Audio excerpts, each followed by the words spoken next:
Today, this is the 5th annual general meeting. We have spent 5 golden years. It was started just in the informal conversation in California back in 2018 when Mr. Dheeraj Sharma and I were there, and we had a discussion with Aaeri India team that we should form a professional association which only talks about business, and we should protect the business ethics in the Australian recruitment market, which will endure whatever challenges that comes on the way. So with all those foundations and with the support of all the members, all the distinguished guests present here today, our university, college representatives who have been always supportive to us. We have got few representatives from the university colleges present here tonight as well.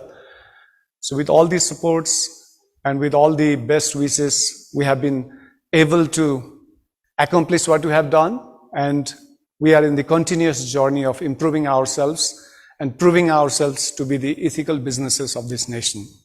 So I've got a presentation today which will help to go through our journey, and also I'd like to highlight some data which will definitely shed lights on the reality versus the impression, the assumption.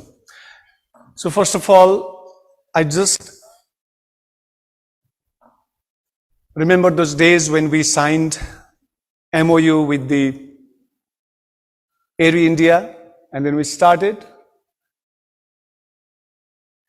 So our mission to accommodate all ethical Nepalese education consultants. We work closely with Australian High Commission and Australian Embassy in Nepal, and we also provide regular trainings and monitoring to our agents, association members. So these are the highlights of our 2018 activities when we visited a couple of universities in Australia, and we, hand in hand with Aaeri India, we had a joint delegation to the universities to understand the universities' education better and to get them know about the Aaeri and Aaeri Nepal's activities as well. So Aaeri India has always been supportive to us, and we have been attending their executive meetings in India, and we have been inviting the Aaeri executives or the Aaeri delegates all the time in our event. Today we have got Aaeri President Nisi Bora present virtually, whereas Mr. Jagdeep Singh, Aaeri executive, is also present here physically. So 2019 we had a lot of events, including the Minister of State Education visit, and we did the agent fair and agent training as well. That was in 2019, before the pandemic, of course, so that was quite eventful. We also did the Perth FAM tour in 2019 during the AIEC conference. And then came the year 2020, which was a bit of shock for us. It was struggling because we had to go virtual all along. And we also had some of the challenges like enlisting our business as the highly affected business so that the government would consider with some support. So 2021, we were very positive, and then we treated it as the road to recovery.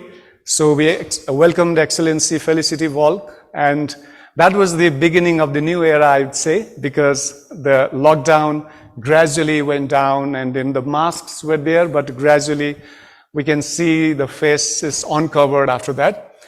So 2021 was laying the foundation of rebuilding the business, and 2022 we had quite eventful events as well.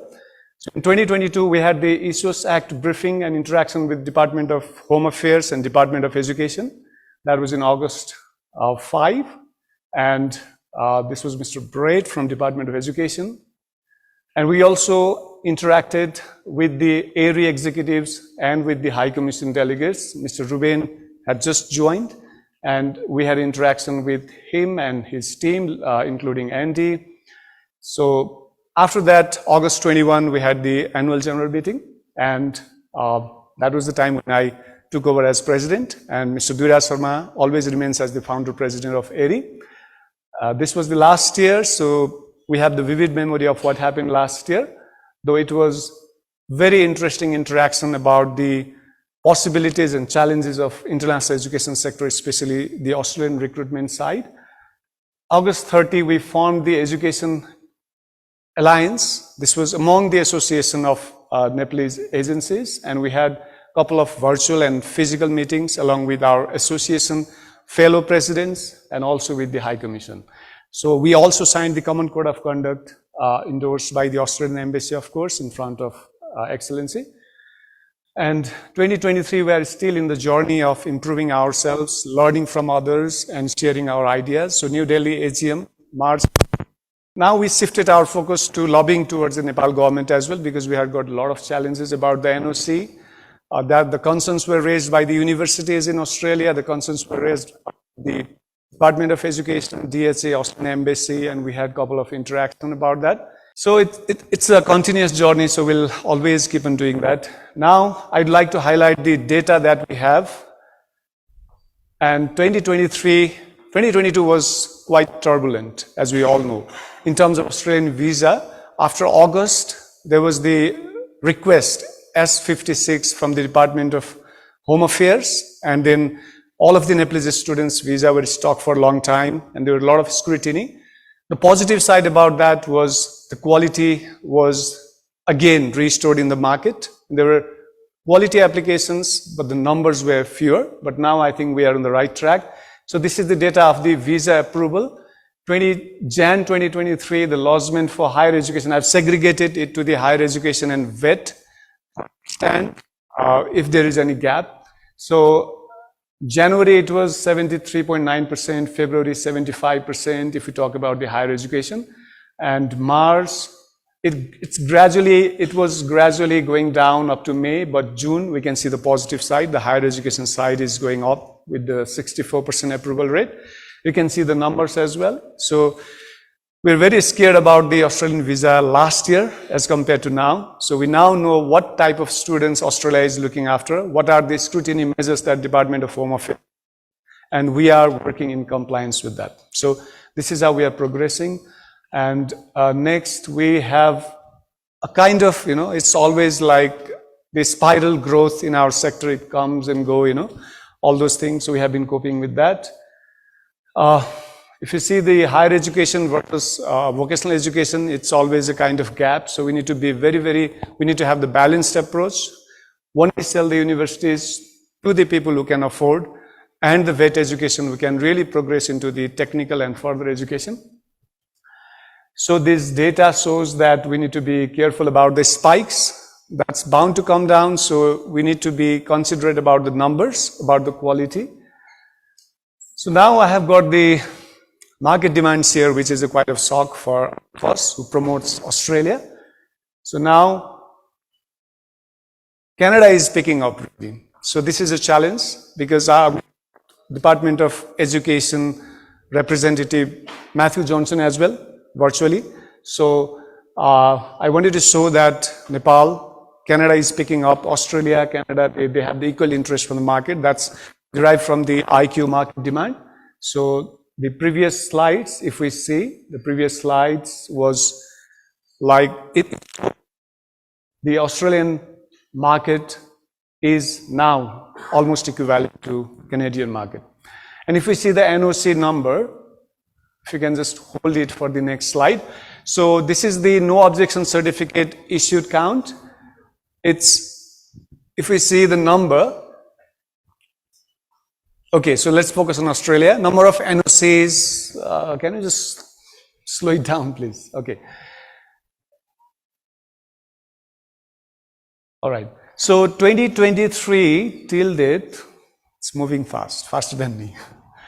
So it's, if we see the 2022 data, it's almost 64,000 NOCs. But if we see the number of visa granted, it's only 21,000. So what I wanted to highlight is the number of youths going abroad, going to Australia especially, is not what the Nepal government or the media is portraying as. The number of NOCs, no objection certificate, is only the count of the courses the student does. So if a student does vocational education, and then the English, maybe, and then higher education, university, so they have got the 3 NOCs, and that makes it count higher. So we need to understand the gap.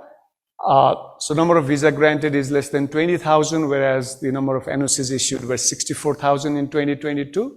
That means it's not that scary as it has been portrayed, because we know what kind of students want to go, and we actually think that we have the code of ethics in place to guide them properly.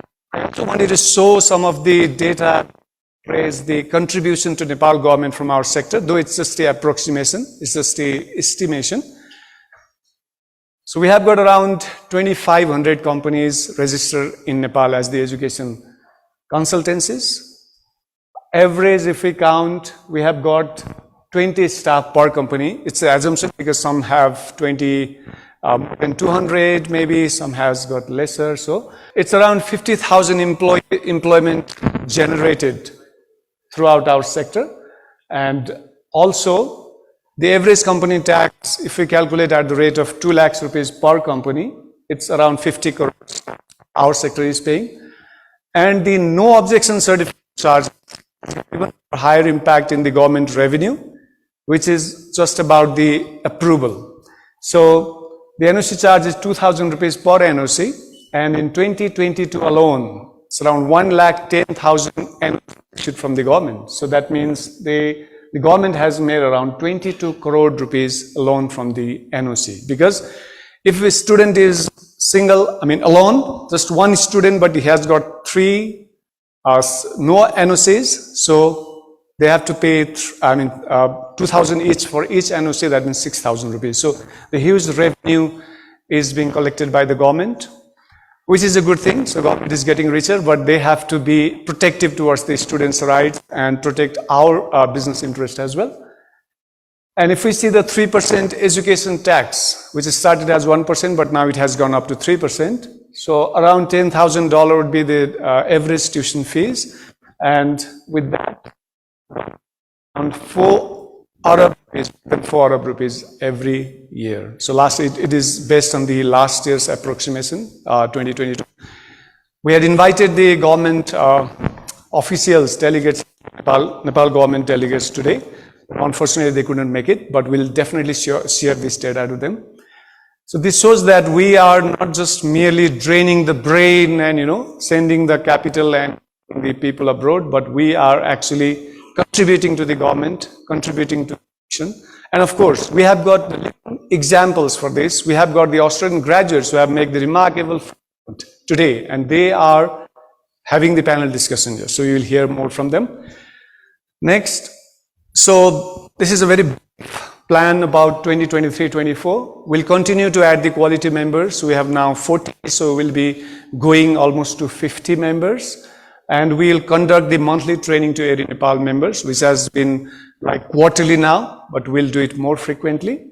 And we have the code of ethics, which is as per the Aaeri Nepal, and also now the common code of conduct developed by the Alliance.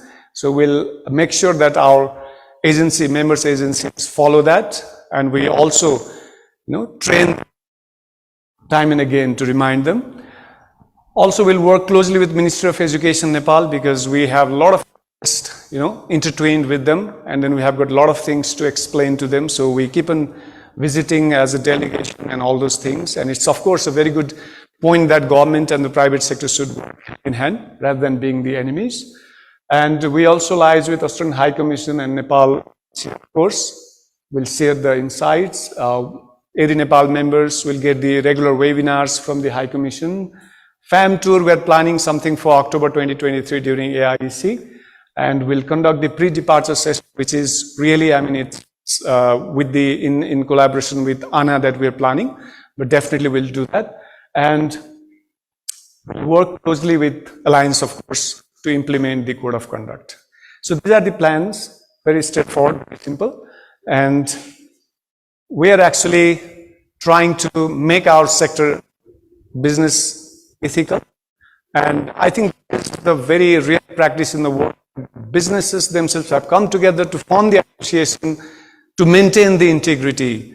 We are working on behalf of the government to make it stronger, sustainable, because we don't want to see the business coming up overnight and falling down overnight. So this is our commitment, our promise to all the education providers, to the delegates here, the virtually present delegates, and everyone, all of you, that will continue our journey to make our sector more prestigious, more elaborated with the mission and vision, and also adherent to the ethical business practices which Australia expects from the agents to do, and our sector expects from our member association and all of us in the fraternity.